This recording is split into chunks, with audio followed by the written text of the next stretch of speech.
Hello students, accounts की class में आपका स्वागत है। पिछले वीडियो में हमने स्पेशल पर्पस बुक और उसके 8 टाइप काइंड्स पढ़े थे हमने। तो उसमें से पहला काइंड है cash book. First special purpose book है कैश बुक। कैश बुक भी 4 तरह की होती है। First simple cash book,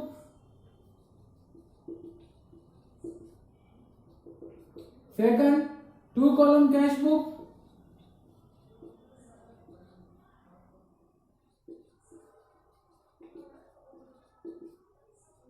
third 3 column cash book,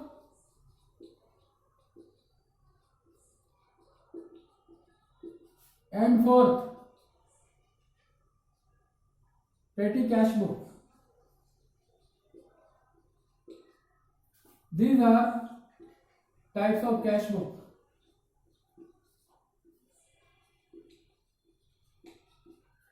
ये हमने चारों टाइप पढ़े थे पिछली बार। अब इसमें हमने सिंपल कैश बुक का डिस्कस किया था। उसका फॉर्मेट लास्ट वीडियो में हमने डिस्कस किया था और उसका मीनिंग डिस्कस किया था। सिंपल कैश बुक का मतलब है ऐसा बिजनेस जहां मोस्टली ट्रांजैक्शन कैश के द्वारा ही होते हैं। पेमेंट भी सारे मैक्सिमम कैश के थ्रू होते हैं और इनकम भी कैश के थ्रू ही होती है। बैंकिंग ट्रांजैक्शन बहुत रेयर होते हैं, बहुत कम होते हैं। फॉर एग्जांपल टी स्टॉल का एग्जांपल दिया था मैंने। तो टी स्टॉल में कोई कस्टमर आएगा, 5 रुपए की चाय पिएगा तो उसके लिए कैश ही देगा, चेक नहीं देगा। या हमें कुछ खरीदना होगा तो हम शुगर, टी, मिल्क वगैरह खरीदेंगे तो कैश में पेमेंट करते हैं। इसके लिए बैंक के थ्रू ट्रांजैक्शन बहुत कम करते हैं। तो जहां पर मैक्सिमम ट्रांजैक्शन कैश के थ्रू होते हैं वहां सिंपल कैश बुक हम बनाते हैं। तो हम आज डिस्कस करेंगे, एग्जांपल समझेंगे सिंपल कैश बुक का। सिंपल कैश बुक, इसका फॉर्मेट बताया था मैंने, लेजर के जैसे होता है। हाफ पोर्शन डेबिट और half portion credit. Date particular ledger folio amount, date particular ledger folio amount. Ledger का फॉर्मेट ही आता है। अब इसमें जर्नल एंट्री पास भी करनी होती है, हमें डायरेक्ट ही ट्रांजेक्शन को इसमें पोस्टिंग करनी होती है। बिना कोई जर्नल एंट्री पास किए डायरेक्टली पोस्टिंग करते हैं कैश बुक में। अब किधर रूल क्या होंगे? Rules, all cash receipts in debit side. जितने भी कैश आ रहा है हमारे पास, व्हाट कम्स इन, डेबिट करेंगे। रियल अकाउंट का रूल इस डेबिट साइड में रिकॉर्ड करेंगे यहाँ। और दूसरा है ऑल पेमेंट्स, जो भी पेमेंट कर रहे हैं हम उसको क्रेडिट साइड में रिकॉर्ड करेंगे।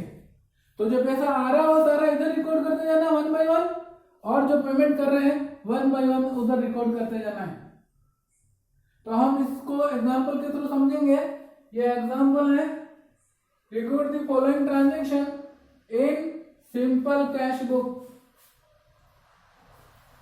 तो first transaction is January 1st,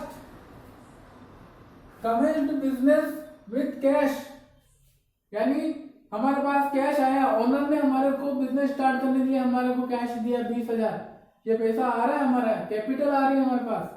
तो हम रिसिप्ट हुआ है पैसा, तो रिसिप्ट सब डेबिट साइड में रिकॉर्ड करते हैं। तो यहां लिख देंगे 2019 Jan 1st टू, ये लेजर है, यहाँ टू लिखना पड़ेगा। और कहां से आया पैसा? To capital account, to capital से आया पैसा। अमाउंट इज 20,000, यहां रिकॉर्ड कर देंगे 20,000। लेजर फोलियो आपके लिए ज्यादा इंपॉर्टेंट नहीं है। अब हम लेजर फोलियो में कुछ नहीं लिखेंगे, वो खाली समझने के लिए हमने बताया था। तो ये लेजर है, तो इसका लेजर, जब लेजर पोस्टिंग करेंगे तब इसका यूज होगा। उसके बाद second, bought goods for cash 18,000।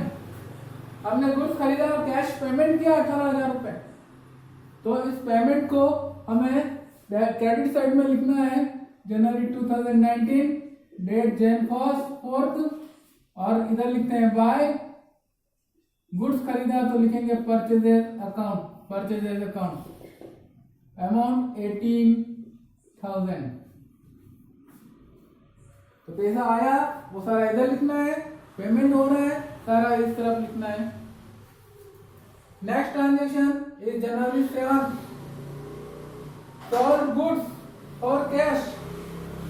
Goods sale किया हमने और कैश आ रहा है हमारे पास, कैश में सेल किया है तो कैश आया है, तो रिसीव हुआ है तो रिसीव इधर लिखना है जनवरी 7 टू सेल्स अकाउंट, ट्रांजेक्शन का नाम आ जाएगा और अमाउंट 9,000 हम यहाँ रिकॉर्ड कर देंगे 9,000। Now 9 January paid to Gopal को पेमेंट किया, पैसा हमसे जा रहा है तो पेमेंट इस साइड में आएगा January 9 by Gopal, amount is 4,000। Next transaction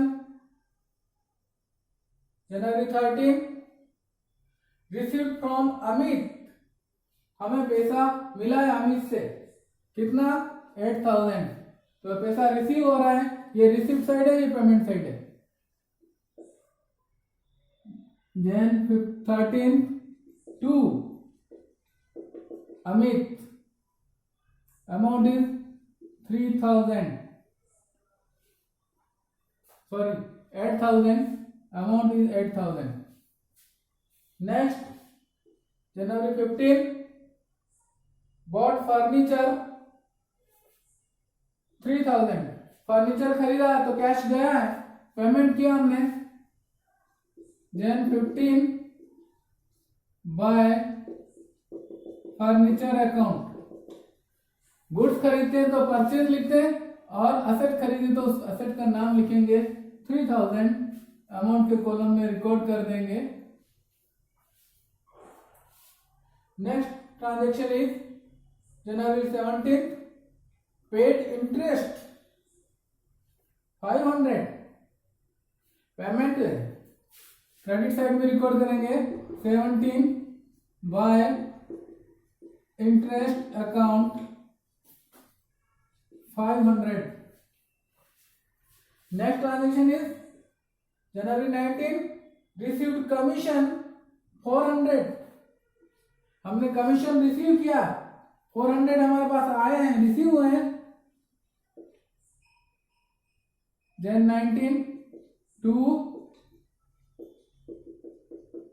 commission account, amount is 400। next January 23rd withdrew cash for personal use, हम बिजनेस में पर्सनल यूज के लिए ओनर ने विड्रॉ किया हमारे, तो हमारे ओनर ने हमारे से पैसे लिए, हमने पैसे दिए ओनर को, ड्राइंग्स हुआ है, पेमेंट हुआ है जनवरी 23 bye drawings 2,000। next is also payment January 25 paid electricity bill 800, this is also payment, it should be recorded in credit side to electricity expenses, amount is 800। Next है जनवरी 27 पेड सैलरी पे की, this is also payment, it should be recorded in credit side January 27 by salary account 1200, amount is 1200। Next cash sales, ये sale हुआ है, हमने good cell किया, cash हमारे पास आ रहा है तो पेमेंट साइड में रिकॉर्ड होगा 29 January 8,000, 29 to sales account 8,000 and last January 31st bought goods from Ram on credit। ये इसमें नाम आ गया है राम का और ये क्रेडिट भी आ गया है। दिस इज कैश ट्रांजेक्शन और credit transaction. This is credit transaction not cash transaction. और कैश बुक में ओनली कैश ट्रांजेक्शन रिकॉर्ड करते हैं हम। ये क्रेडिट ट्रांजेक्शन को रिकॉर्ड कैश ट्रांजेक्शन को रिकॉर्ड करेंगे, सारे कैश ट्रांजेक्शन को रिकॉर्ड किया। ये क्रेडिट ट्रांजेक्शन है, इसको कैश बुक में रिकॉर्ड नहीं करना है। इसको दूसरी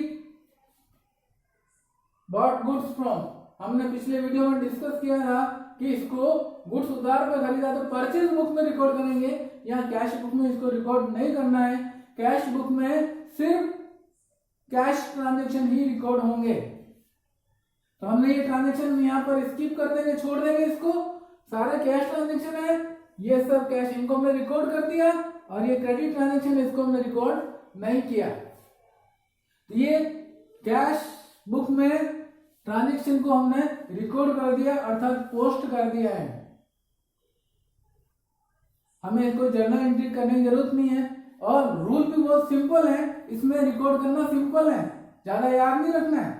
कैश ट्रांजेक्शन सिंपल है, कैश ट्रांजेक्शन रिसिप्ट सारे इधर लिखना है और कैश पेमेंट सारे उधर लिखना है। अब मंथ एंड में हम अकाउंट को बैलेंस करेंगे कि कितना पैसा आया और हमने कितना पैसा पेमेंट कर दिया और बाकी बैलेंस कितना हमारे पास बचा हुआ है वो हमारे को अब यहाँ बैलेंस करके निकालना पड़ेगा कि कितना पैसा अभी हमारे पास हाथ में है, कैश इन हैंड में है। तो हम क्या करेंगे बैलेंस करने के लिए, बैलेंसिंग पिछले वीडियो में हमने समझा था। तो अब यहाँ पर हम क्या करेंगे, इसको बैलेंस करेंगे।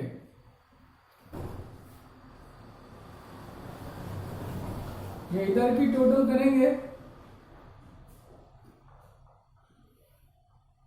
It is total is 45,400। इधर की टोटल ज्यादा है और इधर की टोटल है 29,500। ये इधर की टोटल है 29,500 और इधर 45,400।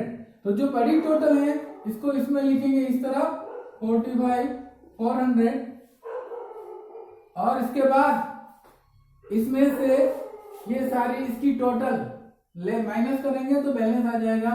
ये टोटल है 45,400 और ये माइनस करेंगे 29,500। तो रिमेनिंग जो बैलेंस यहाँ कम पड़ रहा है उसको लिखेंगे बैलेंस कैरिड डाउन जनवरी 31st, यहाँ लिखेंगे 31st और ये अमाउंट लिखेंगे 15,900 और ये बैलेंस आ जाएगा। यानी ये पैसा हमने रिसीव किया, ये सारा हमने पेमेंट किया यहाँ तक और ये अभी हमारे पास कैश इन हैंड है, हमारे कैश बॉक्स में है। तो ये सिंपल है, simple cash book. Rule is simple, receipt इधर, पेमेंट इधर और इसकी टोटल में से इसकी टोटल माइनस करेंगे तो बैलेंस आ जाएगा। ये इतना हमारे पास कैश बॉक्स में अवेलेबल है बैलेंस और ये बैलेंस फिर ब्रॉट डाउन होगा नेक्स्ट मंथ में फर्स्ट डे को, फर्स्ट को टू बैलेंस ब्रॉट डाउन हो जाएगा 15,900 और फिर अगले महीने फिर पैसा जो आएगा वो इधर पेमेंट इस तरफ लिखेंगे, फिर बैलेंस कर देंगे इसको। तो आज हम सिंपल कैश बुक डिस्कस की है हमने और अब नेक्स्ट वीडियो में हम 2 कॉलम कैश बुक डिस्कस करेंगे कि उसमें रिकॉर्ड कैसे करते हैं। 2 कॉलम कैश बुक का मतलब जहाँ कैश ट्रांजेक्शन भी होते हैं और ट्रांजेक्शन बैंक के थ्रू भी होते हैं। तो कैश और बैंक के ट्रांजेक्शन को एक साथ एक ही कैश बुक में कैसे लिखेंगे 2 कॉलम कैश बुक में हम समझेंगे। आज के लिए इतना ही, थैंक यू।